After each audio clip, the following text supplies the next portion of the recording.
quick vid now on child psychology, something that I hadn't really considered, or my wife, we hadn't considered until very recently. So we live in a household, we're very lucky in that we are a small family and a bunch of happy souls. We're lucky in that whilst we don't have, everything in life, we're happy with what we have. We're happy with our lot, you might say.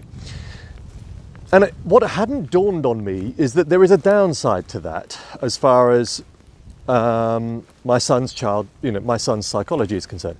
So very rarely will my son see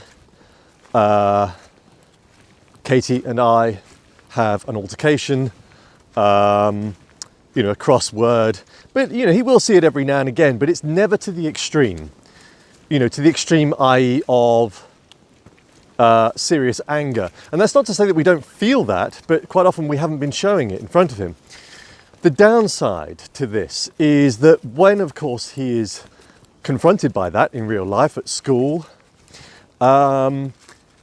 he's going to be unable to deal with it because he won't have experienced it. He won't.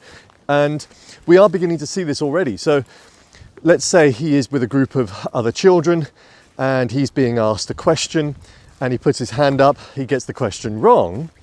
We're beginning to see that he finds it a bit tricky when dealing with that kind of situation. He's also found it tricky where he's only 4, but upon approaching other children, asking them to play with him and they've just simply ignored him or said no, he's found it really confusing. And he's come back to us saying, I don't get it. Why don't they want to play with me? So it's really made us think that, even if you bring your child up in the perfect environment, a happy environment, you then still have to think, how are they going to learn those other emotions? So this is one for you parents out there, and something that we're going to try and learn from, experiment with. But now when we're reading books, when we are watching TV with him, we're either going to seek out the stories or whenever we spot characters in a negative emotional state, we're going to talk to him there and then about that. So, let's say a character is angry at another character, then, or sad or crying or something, then we're going to say, now obviously Johnny here is feeling a bit sad. Why do you think that is? Or now Johnny is acting in that way and he's throwing stuff or he's pushing somebody else. He must be angry. So why do you think that is? So we're going to just start introducing that. Now, of course, maybe a simple answer would simply be for Katie and I to just simply get angry in front of him, but I don't think that's the right answer. So, we need to figure this out, and it's only just dawned on us, we're learning too as parents.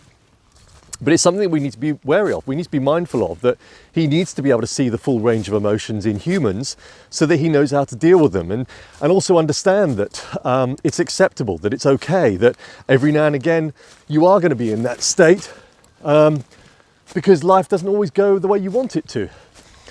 So there we are, a thought for you lot out there. What kind of environment are you bringing your children up in?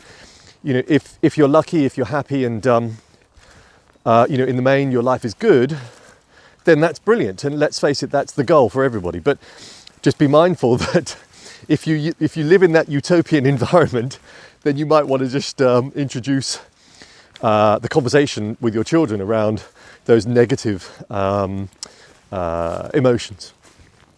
Anyway, Evolution of Dave signing off. Thank you for watching. Bye for now.